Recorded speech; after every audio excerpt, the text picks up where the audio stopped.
The old data center stood on the edge of town, a hulking beast of concrete and steel. Its presence was impossible to ignore, even for those who tried to forget it. The building loomed over the cracked asphalt and empty lots, a silent sentinel watching the town's slow decay.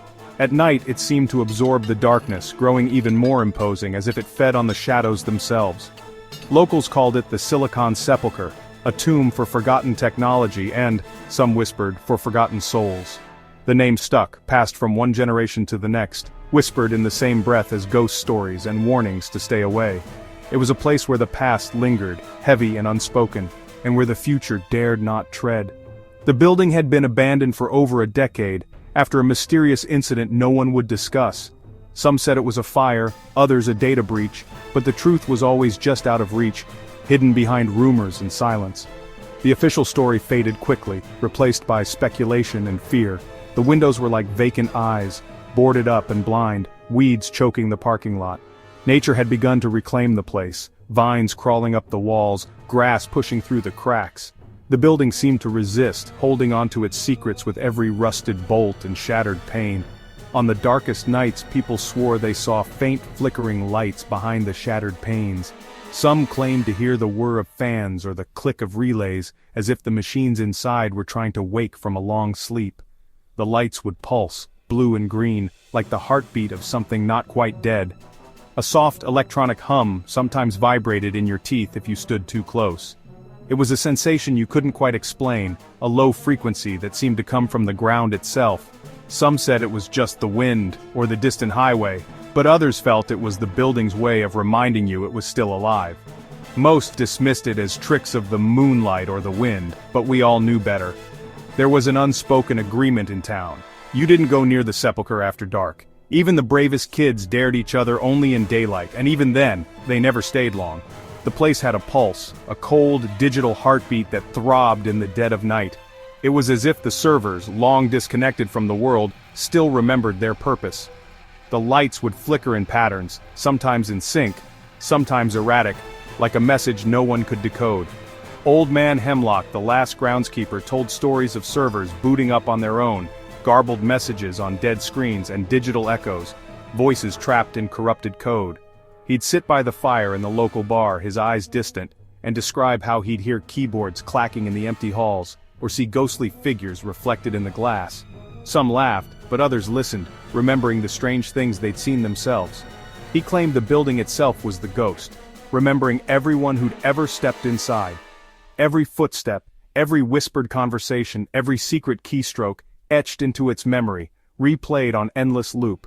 The sepulcher, he said, was hungry for stories, and it never forgot. Now, on this October night, the Silicon Sepulcher loomed before us, darker and more menacing than ever. The air was thick with fog, muffling our footsteps and swallowing the sound of our nervous laughter. The building seemed to breathe, exhaling cold air through its broken vents, daring us to come closer. The fence had a new, jagged hole, an invitation we couldn't resist. It was as if the sepulcher had been waiting for us, opening its mouth to swallow us whole. The weeds parted like fingers, beckoning us forward, and the darkness beyond the fence seemed to pulse with anticipation. And as we stepped toward it, a shiver crawled up my spine that had nothing to do with the cold. The night was alive with possibility and dread, and the sepulcher waited, patient and silent, ready to add our story to its collection. There were 4 of us, me, Maya, Chloe, and Leo, drawn together by a love for the unknown. Maya was fearless, Chloe the skeptic, and Leo the believer, armed with ghost hunting gear. The dare was Maya's idea. Spend 1 hour inside the Silicon Sepulcher, from midnight to 1 a.m., standing before the gaping hole in the fence. The dare felt like a death sentence. Maya led the way, flashlight in hand, Leo close behind, his EMF meter already twitching. Chloe grumbled about safety but followed.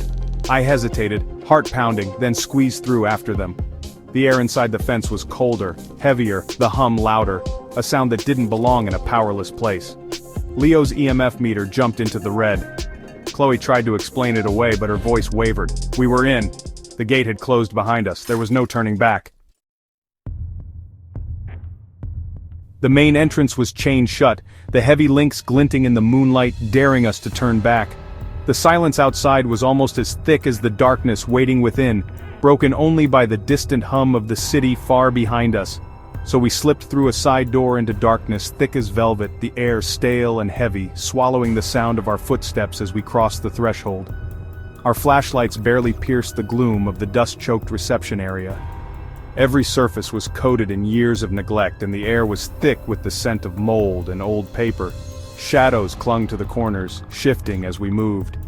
We moved deeper, footsteps echoing in the silence, until we reached the main server room, a maze of towering racks and tangled cables, stretching into the darkness like the ribs of some long-dead beast. The air was colder here, our breath visible in the beam of our flashlights. The hum was stronger, vibrating in our bones as if the machines themselves were alive and restless. Leo scanned the servers with his thermal camera, the device casting an eerie glow on his face as he swept it across the racks. Most were cold, lifeless, but some glowed faintly with heat, unexpected, impossible, as if something was still running deep inside the network. "Some of these are running," he whispered, voice barely audible over the growing hum, his eyes wide with disbelief. Chloe scoffed, trying to sound brave, but her confidence faltered as the reality of our situation settled in. The tension in the room was palpable. I reached out and touched a rack, cold but pulsing with a faint, rhythmic vibration beneath my fingertips. Maya felt it too, her hand trembling as she pulled away. The hum grew louder, filling the space, becoming a presence that pressed in on us from all sides, as if the building itself was aware of our intrusion. The dead city of servers wasn't so dead after all. We exchanged uneasy glances, each of us wondering what we had just awakened. Something was awake in here, something that had been waiting in the dark, biding its time. And it knew we were inside. The feeling of being watched was unmistakable, prickling the back of my neck. We pressed on, hearts pounding, every sense on high alert, knowing that whatever was lurking in the shadows was now aware of us. And that turning back was no longer an option. Suddenly, a green LED flickered to life at the end of the corridor, then another, and another. Soon a cascade of lights blinked in patterns as if the servers were communicating. The hum rose to a piercing whine. Cooling fans spun up, hard drives clicked, and the air grew colder. Chloe tried to rationalize, a backup generator maybe, but her words rang hollow. Leo, thrilled, raised his recorder. "Is anyone here? Give us a sign!" A loud clang echoed from deep within the maze. We jumped, spinning to find the source. The blinking lights pulsed faster, the feeling of being watched overwhelming. Then a cracked monitor flickered on, bathing us in sickly green light. Text scrolled across the screen. First gibberish, then a message. "Get out! Get out!" The ghost in the machine was talking to us, and it wanted us gone. Panic set in. We turned to leave. We scrambled back through the labyrinth, desperate to escape the humming, blinking nightmare. The lights seemed to follow, patterns growing frantic. We burst into the reception area, gasping for air. Maya tried to count us off. Me, Chloe, but Leo was missing. "Leo?" she called, swinging her flashlight. Silence. Only the distant hum replied. He'd been right behind us. How could he just disappear? A sick fear twisted in my gut. We had to go back. Maya tried to sound calm. "He's probably just lost."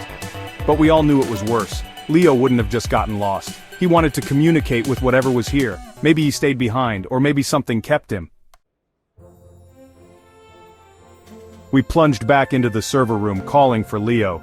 The machine's hum mocked us, lights blinking like angry eyes. We split up, desperate.